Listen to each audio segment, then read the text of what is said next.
Dear Patriots, before the news starts, please subscribe to our patriotic channel by clicking the subscribe button. Give us a thumbs up to this video. Don't forget to leave your opinion below in the comments section.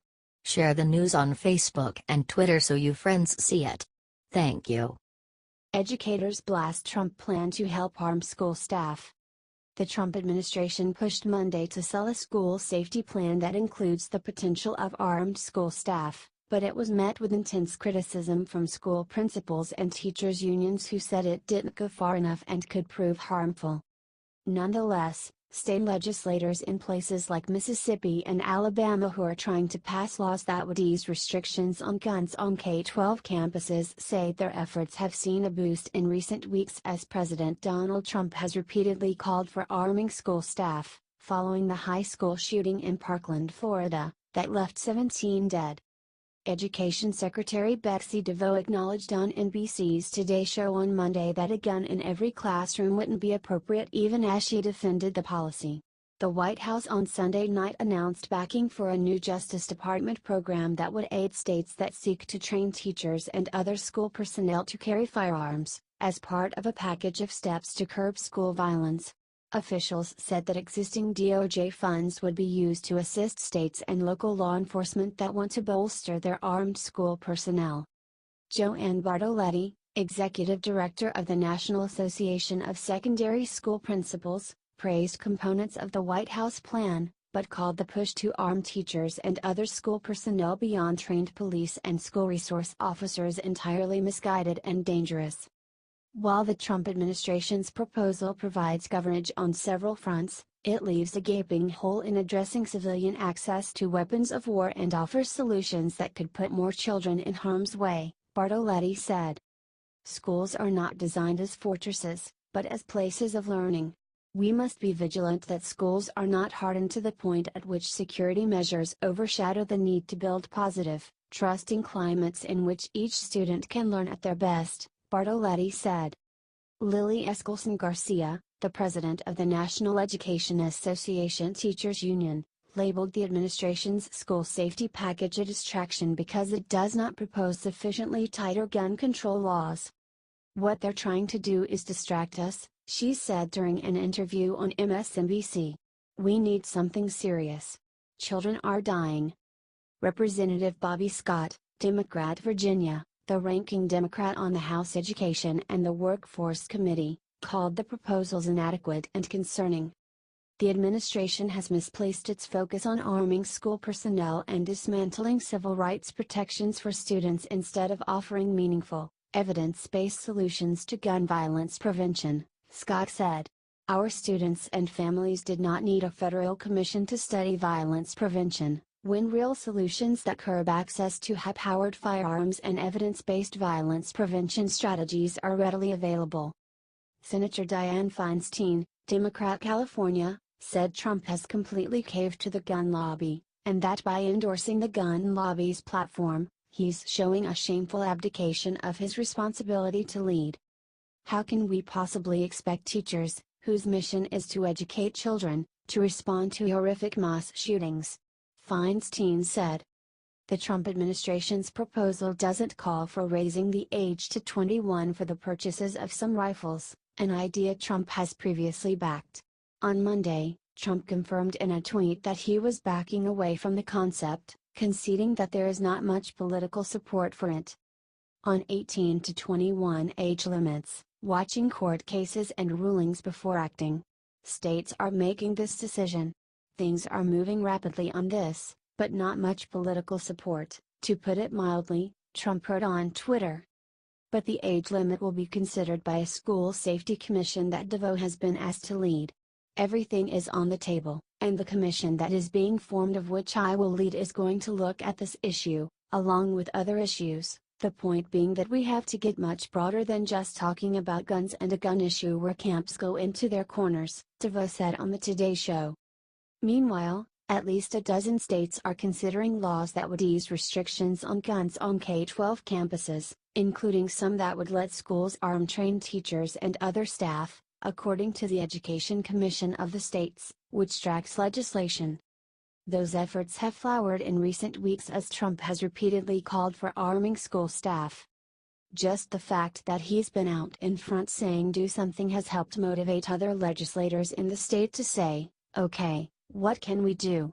Said Mississippi State Representative Dana Criswell, a Republican.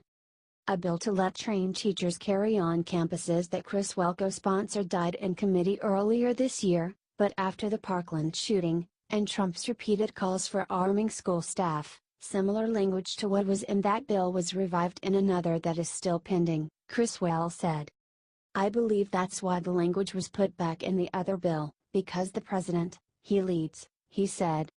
Having financial help from the Justice Department will also help assuage some concerns over costs, Criswell predicted. That's true in Alabama as well, said State Representative Will Ainsworth, a Republican who authored legislation in that state to allow teachers and other staff to carry guns if they are concealed carry permit holders, undergo 40 hours of police training, have mental health training and more.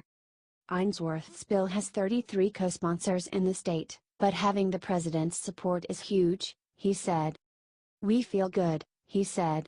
With that many co-sponsors, the president being behind it, I think we're in a great position to hopefully get a law passed.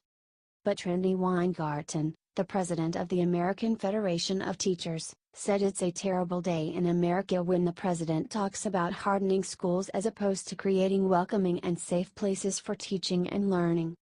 Arming teachers is the most insane and dangerous idea I have heard in a long time, Weingarten said. In other questions on the Today Show, co-anchor Savannah Guthrie asked DeVos what percentage of teachers should be armed. Trump has previously said 10% to 40% of school personnel could be qualified to handle a weapon. I don't have a percentage, DeVos said. It should only be those capable and qualified and only in places where it's appropriate. When pressed on putting a gun in every classroom or in every grade, DeVos said, I don't think that would be appropriate and I don't think anybody would agree that would be. The point is that schools should have this tool if they choose to use the tool, nobody should be mandated to do it.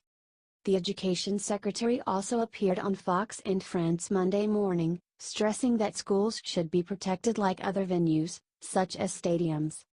And she said Congress has an opportunity to act on legislation, including a bill, S. 2135-115, by Senators John Cornyn, Republican Texas, and Chris Murphy, Democrat Connecticut, designed to improve background checks for gun purchases, as well as the separate Stop School Violence Act, H.R. 4909-115. Which would repurpose a $50 million Justice Department program focused on school safety. Every state and every community is going to do this slightly differently, but we are going to advance ways in which schools can be made safer for students and which works for each community and each state, DeVos said on Fox and Friends. A spokesman for the House Education and the Workforce Committee said that Representative Virginia Foxx, RNC, who chairs the committee, is pleased that the White House is joining bipartisan efforts in Congress to keep students safe. The ideas announced by the White House reiterate the need to provide school districts and local communities with the flexibility and resources they need to adopt the best policies to protect students and prevent future tragedies from occurring in schools, the spokesman said.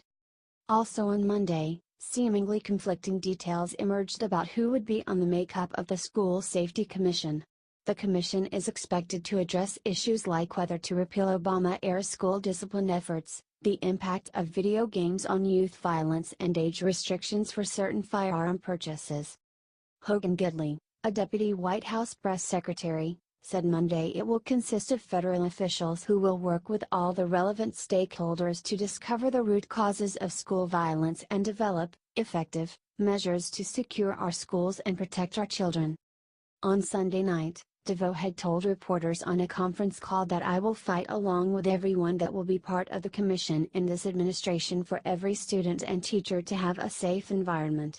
We will bring together a wide array of practitioners, including teachers, those on the front lines, to help identify best practices and solutions that are working in communities and states across the country.